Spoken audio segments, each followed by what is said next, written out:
I believed I had married the love of my life, but everything changed when his father passed away. He transformed into a different person. And by different, I mean he began cheating on me. However, the situation took a much darker turn when he discovered the inheritance that came with his father's passing. He wasn't pleased with the conditions, and I wasn't willing to give in to his demands. My husband spiraled out of control after his father's death, and I couldn't tell if it was due to grief or sheer defiance. It made me wonder if I had unwittingly married a complete psycho. For some background, I had met my husband at a charity event for work. We struck up a conversation and exchanged numbers, though we didn't start talking seriously until a few months later. He appeared charming and sincere, showing particular interest in my worldview, especially since he had grown up in a staunchly religious household, while I held no religious beliefs. I was concerned that this might pose a problem, but he always reassured me that it wouldn't. He even joked about his family's disapproval of him dating someone non-religious.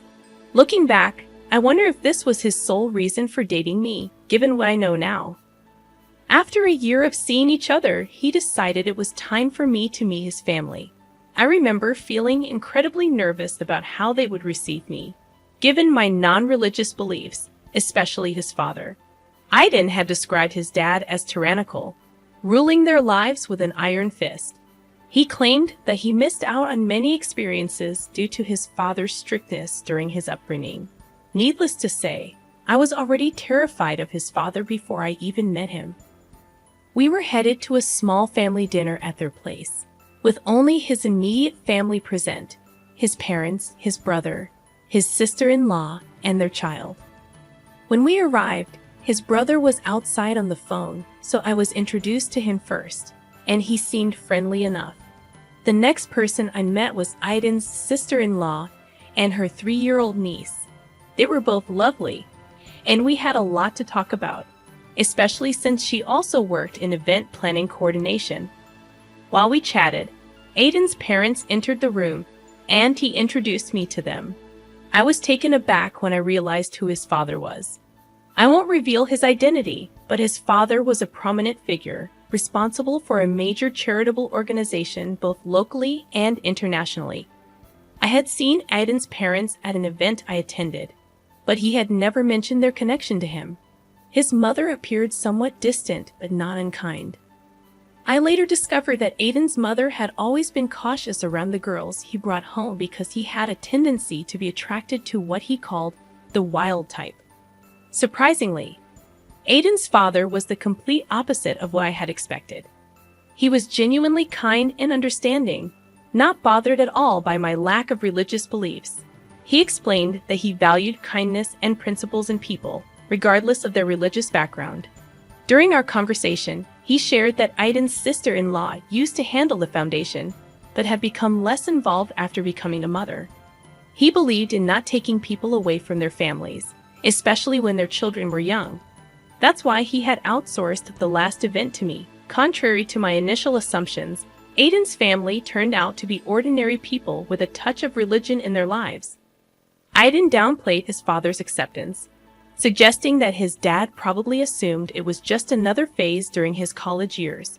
He claimed he had dated numerous girls back then who were what he vaguely referred to as out there, and his parents had always viewed it as an act of defiance. According to Aiden, he had become more serious about me, taking a break from dating to focus on personal growth. Despite the red flags, I believed his explanations, naively accepting his version of events because I was deeply in love.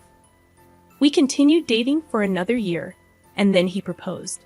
We decided to live together before getting married, and during another family event, I had a candid conversation with Aiden's brother. He expressed concern about Aiden's behavior, recalling how Aiden used to rebel against their parents, especially their father, during their teenage years. Aiden had a history of fights, particularly because his father was strict about their activities. However, Aiden's father seemed pleased about our engagement, even offering his backyard for our wedding, a proposal Aiden initially resisted, but eventually accepted. After 2 years of living together and saving money, we set a wedding date. I convinced Aiden to honor his father's offer, and have the wedding in his parents' backyard. Things seemed fine until 2 months ago when Aiden's father suffered a fatal aneurysm. A drastic change came over Aiden. He started coming home late, often drunk. I initially attributed it to grief, but his behavior raised concerns. When I spoke to his brother, he revealed that Aiden didn't seem sad about their father's death. Instead, he appeared relieved. Aiden's erratic behavior and the uncertainty surrounding their family business prompted me to confront him myself. I stayed up waiting for Aiden, and he didn't return home until around 1 in the morning. He reeked of alcohol and stumbled through the house. Despite knowing it was futile to reason with him in his intoxicated state, I insisted we needed to talk. I emphasized that he shouldn't be driving while drunk, as it could lead to harming himself or someone else. He dismissed my concern, telling me to mind my own business, ending the conversation abruptly.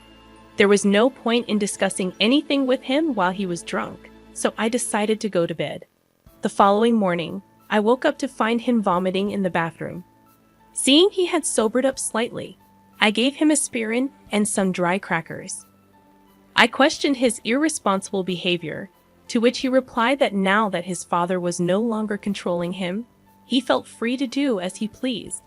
I pointed out the dangers of drunk driving and his late-night antics, mentioning his brother's worries about him. Aiden grew angry, criticizing his brother and father, claiming they were obsessed with appearances and cared little about his happiness. He felt they were constantly trying to involve him in a lifestyle he had no interest in and judged him whenever he deviated from their expectations. It was in this moment that I realized Aiden's perceptions of his family might be distorted. While I understood he might carry some residual trauma from his sheltered childhood, it seemed as though he sought to provoke his father and make his family miserable as a form of retaliation. However, his attempts only resulted in his own misery, as they didn't take the bait. Despite my non-religious beliefs, Aiden's family had always been warm and accepting, never imposing their faith or lifestyle on me. His father even invited me to church once, emphasizing there was no pressure for me to attend. Perhaps I had only seen the best side of Aiden's father. I couldn't be certain of what he was like when Aiden was younger. Regardless, it was evident that Aiden needed to mature and move past his grievances to find his own path in life. I confronted him directly, asking if his unhappiness extended to our marriage. He admitted he wasn't happy. I was left speechless, so I got up and left. Currently, I'm writing this from my mother's place, where I've been staying for the past week. Aiden hasn't reached out, and even his brother mentioned he wasn't talking to him either. I'm at a loss about what to do. While this situation undoubtedly warrants considering a divorce, I'm hesitant to make a rash decision. I wonder if his behavior might be a coping mechanism for dealing with his father's death. I'm considering giving him some time to cool off and then suggesting counseling. Top comments from the original post. Comment 1. I empathize with you, OP. Your husband's behavior seems problematic, and while I don't advocate for immediately resorting to divorce in every marital issue, given his consistent suspicious behavior, it might be worth considering, especially considering his recent actions. I find it puzzling why he chose this moment, after his father's death, to act this way. Wouldn't it have more impact if his dad were still alive? Unless his intentions are something other than tarnishing the family name, his reasoning just doesn't make sense to me. Regardless, I think it's crucial to assess your relationship after this incident. Addressing these issues now can prevent future problems. I hope counseling proves helpful. Best of luck. Comment 2. OP, it appears your husband might be grappling with religious trauma from his childhood, as you suggested. If your father-in-law was different when Aiden was a child, there might be deep-seated issues at play. I've seen cases where strict evangelicals resort to harsh disciplinary methods to keep their kids in line. Some churches even pressure members to remain in unhappy marriages, fearing divorce. Aiden's fixation on his father's opinion indicates underlying issues that need exploration. While therapy is a step in the right direction, it might not be enough. Individual therapy sessions for your husband could help him work through his childhood trauma. Just because his family is pleasant around you doesn't necessarily mean they're genuinely nice. It might simply be a facade tailored for your benefit. Update number 1. I'm struggling to find the right words for this update. I feel utterly numb. I'm still at my mother's place, but I did return home briefly after about 2 weeks away. I attempted to reach out to Aiden through calls and texts, but he refused to respond. Then, I received a call from his sister-in-law, asking to meet for lunch. When we met, her husband was with her at a local coffee shop. She inquired about how I was doing and about the situation with Aiden. I didn't hold back. I shared the truth about his late nights, excessive drinking, and overall irresponsible behavior.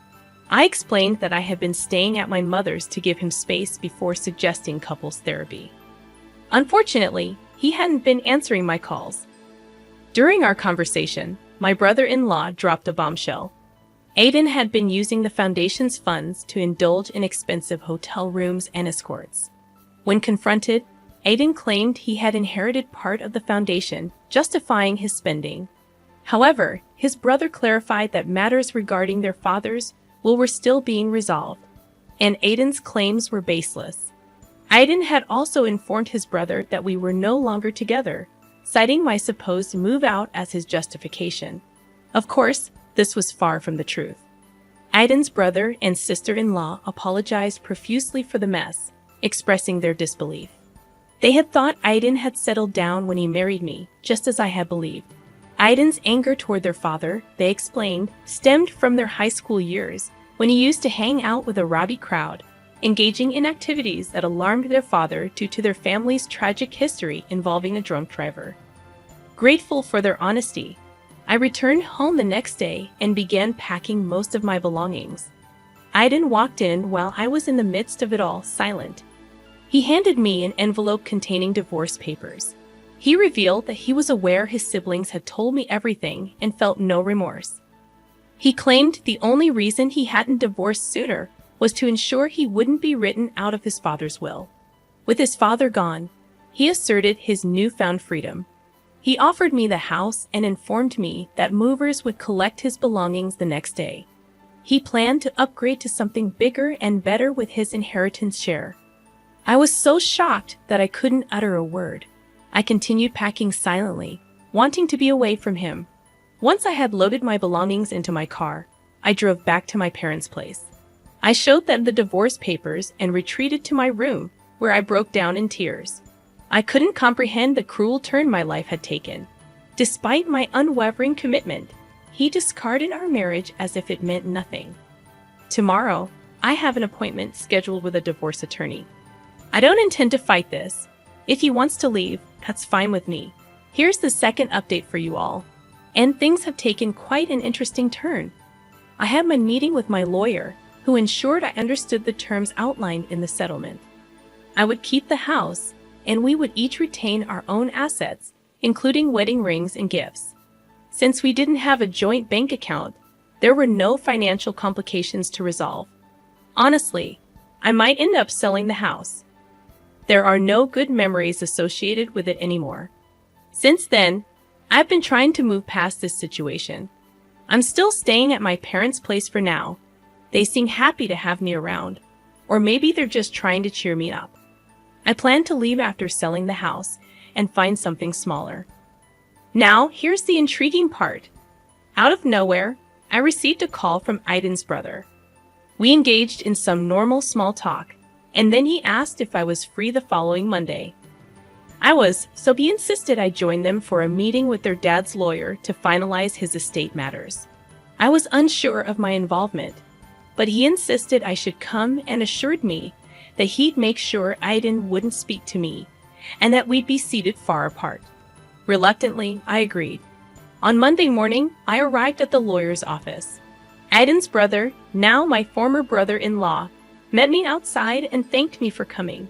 He escorted me to the lawyer's office, where Aiden, his mother, and the man I assumed was the lawyer were present. I approached their mother, offering my condolences and inquiring about her well-being. We hadn't spoken since the funeral. She expressed her sympathies for what happened between Aiden and me. According to her, she and her late husband had done their best to guide him, but he chose a different path. The lawyer then sat us all down, apologizing for the time it took to settle the father's affairs due to various complexities. The crucial part of the meeting was this: most of the money would be donated to charity to support the foundation. The foundation's management would pass to the oldest son, excluding Aiden. The remaining funds were allocated to his wife, his eldest son, and his wife, as well as a school fund for his grandchild. Surprisingly, he left money for Aiden, but with a condition. Our marriage had to last at least 5 years. Additionally, if we had a child, a school fund would be established for them. Notably, he left money for me without any attached conditions. This wasn't a small sum. We were talking millions. The lawyer's face when his father expressed concern that Aiden might squander the money on inappropriate indulgences like escorts and alcohol. At the end of the meeting, the lawyer informed us that he would schedule individual signing sessions for the paperwork and address any questions or concerns we had. As soon as we were dismissed, I swiftly left, noticing Aiden's gaze following me from across the room, as if he wanted to talk. I left before he could approach me. As I write this the next morning, Aiden has been bombarding my phone with calls and messages. Despite his efforts, I want absolutely nothing to do with him after all he put me through. Update number 3. Aiden's behavior has become increasingly erratic in his search for me. After failing to reach me through my phone, he attempted to contact his brother to inquire about my whereabouts. However, I hadn't seen any of them since our meeting with the lawyer. Aiden's brother warned me to lay low for a while since Aiden was frantically searching for me. True to his words, Aiden showed up at my parents' house one day looking for me. Fortunately, I wasn't there. My dad informed him that I was out of town for an event and uncertain about my return date. Aiden left a message, urging me to call him, insisting that we needed to talk. I had no desire to engage with him further, but his persistent attempts to reach me pressured me into making the call to put an end to his relentless pursuit. I decided to call him when I knew I had ample time and emotional strength to handle the conversation. I didn't want him to believe he still held any power over me. I called around 6 o'clock in the evening, assuming he would be at home. He answered eagerly, expressing happiness at hearing from me and inquiring about my well-being. He spoke as if he hadn't cast aside our marriage without a second thought. He started by apologizing for his selfishness during the divorce and acknowledged the pain he caused me. He admitted he should have respected the commitment we made, even if he wasn't as content as he hoped to be. I let him speak, then sighed and calmly stated that I had moved on from our marriage, focusing on other aspects of my life.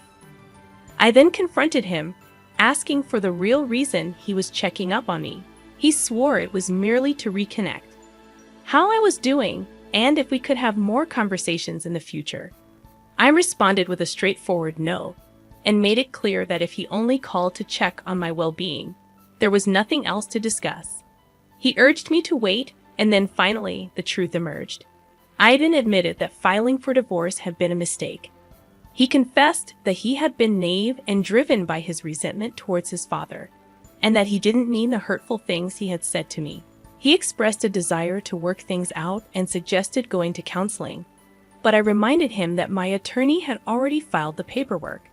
The divorce was finalized, and our marriage was over, just as he had wanted. I pointed out that he was the one who initiated the process and followed through with it, and I had given him the freedom he sought. I ended the call and haven't spoken to him since, nor do I wish to engage with him further. I hope he learns a lesson from this, but I won't be used to help him gain financial advantages. Update number 4. It's been a while since my last update, as I've been busy with various life events. Business has been thriving, and I'm currently writing this in between engagements. First, I had a meeting with my lawyer to sign the divorce paperwork. I had the option to choose between receiving a lump sum of money or monthly payments, and I opted for the monthly payments. I also found a home that I like and am awaiting the bank's decision. Additionally, I recently had a meeting with Aiden's brother and sister, the first time we've met since the lawyer's appointment. We discussed a charity event that the foundation is hosting in memory of their father, and I'm assisting with the planning. As a part of the event, I've been scouting various venues. During our conversation, I received an update on Aiden. He had falsely accused me of taking the house from him in the divorce. However, they already knew this wasn't true because divorce filings are public and can be accessed by anyone. When they asked him why he was lying, he expressed frustration and stated that I should have given him the house back, given that I had received a substantial sum of money from his father. I clarified that if he wanted the house back, it was available on the market, and he could purchase it. They also mentioned that he was living in an apartment near his workplace, and he inquired about how I was doing through his brother. If he could get more involved in the foundation to earn some extra money, but his brother shut down that idea. He made it clear that there was no way Aiden would be put on the payroll, especially after the stunt he pulled with the foundation funds. And that's the extent of the drama up until now. I'm sincerely hoping this marks the end of it, as I am determined to move past Aiden and all the chaos he brought into my life. I refuse to let him waste another moment of my time. Top comments from the updates. Comment number 1. Well done, OP, for not falling into this trap. As much as divorce is painful, it's sometimes akin to removing a tumor. This guy was toxic for you and merely used you to fulfill his sick revenge fantasy against his father. It seems like his dad was aware of his son's questionable character and ensured he received something for his pain. He appeared to consider you a part of his family. Kudos to your brother-in-law for supporting you. Many men stay silent when their friends and family members behave atrociously. I'm relieved he's not one of them. Additionally, don't let your ex manipulate or pressure you into having a child together. He'll likely continue bothering you. So don't give in, OP. Comment number 2. I somewhat agree with your ex, OP. Perhaps you could have at least given him the house back. I understand the divorce was finalized, and the paperwork was in order, and I comprehend the pain he caused you. However, it feels petty to deny him a place to live. I'm certain your lawyers could have navigated the bureaucratic hurdles and transferred the house to his name. Also, your father-in-law is just as petty. Why did only your husband have conditions on his inheritance? If he wanted to squander it irresponsibly, that should have been his choice. Forcing someone to stay married for 5 years just to obtain the money feels distasteful. Alright, let's have a discussion about this. I'm curious about your thoughts, especially concerning the last comment. This specific comment stirred up quite a reaction in the original post. Almost everyone disagreed with the commenter. The majority could see that OP's ex got what he deserved, but this person's perspective was entirely different. What are your thoughts on this comment? Feel free to share your opinions down below in the comments section. If you're new to the channel, welcome. Thank you for joining me today. My name is Mr. Reddit, and I narrate stories daily. Don't forget to hit that subscribe button if you'd like to support the channel. And if you enjoyed the video, give it a thumbs up. I'll be back tomorrow. Remember, kindness is always cool. Peace.